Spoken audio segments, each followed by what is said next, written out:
ලිංගික දිශානතිය ගැන සාකච්ඡා වෙන පල්ස් මැගසින් එකත් අයිති මට තමයි. ඒක හොඳයිද? එතකොට අපේ අගමැතිතුමිය නෑ. මට යොමු ඇති මාතෘකාවට අදාළව වීඩියෝ පටයක් ඔබ දකින්නට ඇති. ඇයි මෙහෙම දෙයක් ඔබට දකින්නට සැලැස්සුවේ? අපි මේ රට සිංහල බෞද්ධ රාජ්‍යයක් විදියට අනාදිමත් කාලයක සිට පවත්වාගෙන ඇවිල්ලා තියෙනවා. අදටත් කල්ලතෝනි දෙපිටකාට්ටු දේශපාලකයන් සහ NGO කාර්යයන් හැරුණුකොට මේ රටේ සියලු සිංහල දෙමළ මුස්ලිම් සාමාන්‍ය ප්‍රජාව මුරලිදරණලා වගේ දෙමළ ප්‍රජාවේ කැපිපෙනෙන චරිත මේ රට සිංහල බෞද්ධ රාජ්‍යයක් විදියට සිංහල බෞද්ධ සංස්කෘතිය තුළ ඔදවැඩනු ඒ සංස්කෘතියේ හෙවණයට වැඩෙන මහා ජනතාවක් ඉන්න රටක් විදියට දකිනවා. එහෙම රටකට අගමැති හරිනි අමරසූරිය අරගෙන එනවා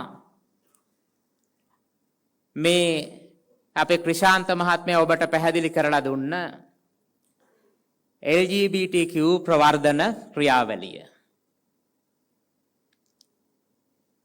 එතුමිය අධ්‍යාපන ඇමතිකම බාරගන්නේ අගමැතිකම බාරගන්නේ අර පෙර සඳහන් කරන ලද ජාත්‍යන්තර සංවිධානවල ඩොලර් කුට්ටිවල බලපෑම මත. ඒ බලපෑම මතින් මේ රටේ අගමැති ධූරයට පින්වත් ඔබ මහ සංඝරත්නයේ සහ සාමාන්‍ය ජනයාගේ ඡන්දෙන් නෙවෙයි අය පත් වෙන්නේ. අය පත් වෙන්නේ විදේශිකයන්ගේ ඕනෙපෑකම් ඉෂ්ට කරලා මේ රටේ සංස්කෘතියත් ජාතිකත්වයත් වලපල්ලට යොදන්න. ඒ ගමන් මගේදී අපේ දිලිත් ජයවීර මහත්මයා වගකීම් සහගත කාර්යභාරයක් ඉෂ්ට කරලා තියෙනවා. ඒක එතුමාම පාර්ලිමේන්තුවේදී පිළිගන්නවා මේ ලිංගික දිශානතිය පිළිබඳ සාකච්ඡා වෙන පල්ස් මැගසින් එකත් මගේ තමයි මම තමයි ඒක කරන්න කියලා. එතුමා මේ වන විට යම් තරමකට ජාතිකත්ව දේශපාලනය තුළ හැසිරෙමින් සිටිනවා. එනිසා මේ සිංහල ජාතියේ මලගමට පාර කපන ලිංගික දිශානතිය පෙන්වන හරිනි අමරසූරියගේ මේ බැටන් එක ඊළඟට මාරු කරන්න යන්නේ අපේ දිලිත් ජයවීර මහත්තයාගේ අතටද කියලා අපිට පොඩි ප්‍රශ්නයක් තියෙනවා. UNAID එකේ එතකොට තවත් සංවිධාන වල මුදල් ගනිපු ලයිස්තුවෙත් එතුමා ඉන්නවා. එනිසා අපි එතුමාට කියන්න කැමතියි. මේ රටේ තව දුරටත් මේ සිංහල ජාතිය විනාශයට ගෙන යන බෞද්ධ සංස්කෘතිය විනාශයට ගෙන යන වැඩපිළිවෙලවලට මුදල් කුට්ටි නිසා අතහිත ගහලා මේ රට විනාශය කරා ගෙනියන ගමන් මගට දායකයෙක් වෙන්න එපා කියලා. මොකද ඒ ගමන් මග මේ රටේ මහ සංගරුවනත් මේ රටේ දේශප්‍රේමී ජනතාවත් ප්‍රතික්ෂේප කරනවා. එනිසා විශේෂයෙන්ම අපි තේරුම් ගන්න ඕන වර්තමාන රජය අසිංහලයි අබෞද්ධයි. රටේ නායකයා නුවර ගිහිල්ලා අනුනායක හාමුදුරුවන්ගේ සාකච්ඡාවේ කියනවා අපි ඔය ලිංගික දිශානතිය පිළිබඳ කතා වෙන වැඩපිළිවෙළවල් ප්‍රවර්ධනය කරන්නේ අපේ මහානායක හඳුනේ ඒවා අපේ වැඩපිළිවෙලේ නෑ කියලා. ඒ කියන දවසේම රාජ්‍ය අනුග්‍රහයෙන් නුවර මහරෝහලේ ලිංගික වෙනස්කම් කරගන්න වෙනම යුනිට් එකක් ඕපන් කරනවා රාජ්‍ය අනුග්‍රහයෙන්. දැන් රෝහල් වල ඒ ලිංගිකත්වය ගැහැණු පිරිමි කරන්න, පිරිමි ගැහැණු කරන්න, පෙර පාසල් දරුවගේ ඉඳලා ඒවට පොළඹවන්න වැඩපිළිවෙළවල් රාජ්‍ය අනුග්‍රහයෙන් මේ විද්දි ක්‍රියාත්මක වෙමින් පවතිනවා. එතකොට ඒක කරන්නේ රාජ්‍ය අනුග්‍රහයෙන්.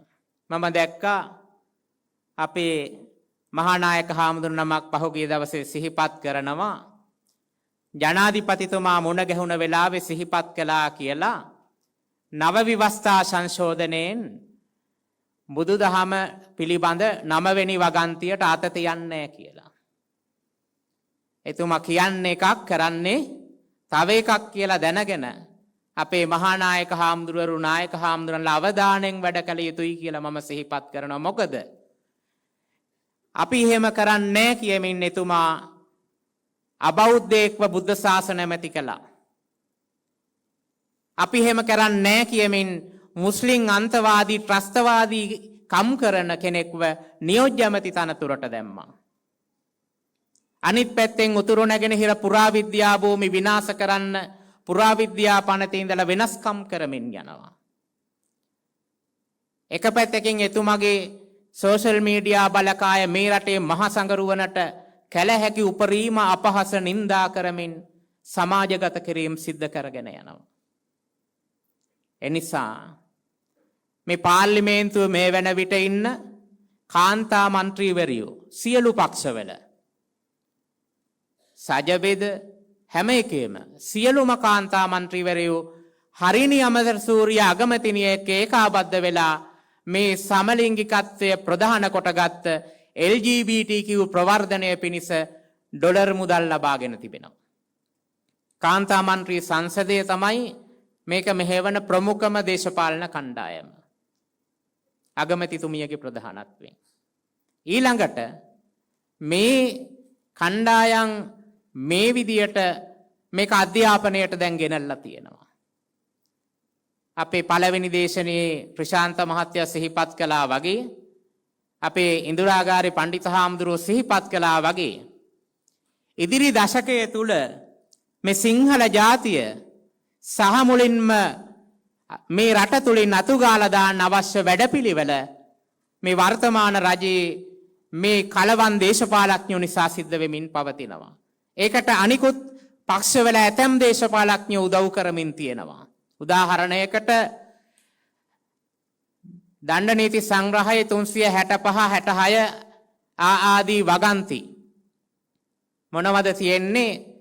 16ට අඩු දරුවන්ට යම්කිසි ලිංගික පීඩාවක් එවැනි හැසිරීමක් කළොත් ඒක වරදක් කියලා තිබුණා. අපරාධමය වරදක් කියලා. ඊළඟට සත්තු එක්ක ලිංගිකව කටයුතු යෙදුනොත් ඒක අපරාධමය වරදක් කියලා 365 66 වගන්ති වෙල තිබුණා. රනිල් වික්‍රමසිංහගේ ආශිර්වාදයෙන් පොහොට්ටුවේ 12වත් මහත්තයා නීතිඥ කඩුවෙල දේශපාලකෙක්. ඔහු මේක ඉවත් කරන්න පාර්ලිමේන්තුවට පුජ්‍යලික මන්ත්‍රී යෝජනා ගෙනාවා.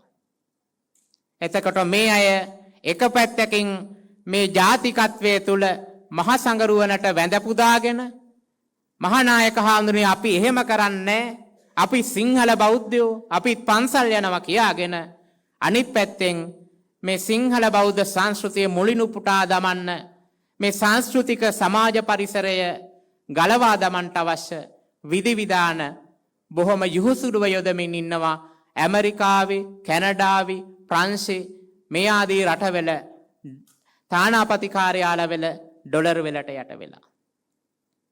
එනිසා මගේ කතාව වැඩි වෙලාවක් මම ගන්නෙ නෑ. විශේෂයෙන් සිහිපත් කරන්න ඕන හරිනි අමරසූරිය ගෙනියන මේ දේශද්‍රෝහී පිළිවෙත. ඇය මේ රටේ අගමැතිනිය වුණත් මේ අධ්‍යාපන ප්‍රතිසංස්කරණ හරහා සිද්ධ කරන්නේ දේශද්‍රෝහී ක්‍රියාවක්. ඇය දේශද්‍රෝහී කාන්තාවක් මේ රටට.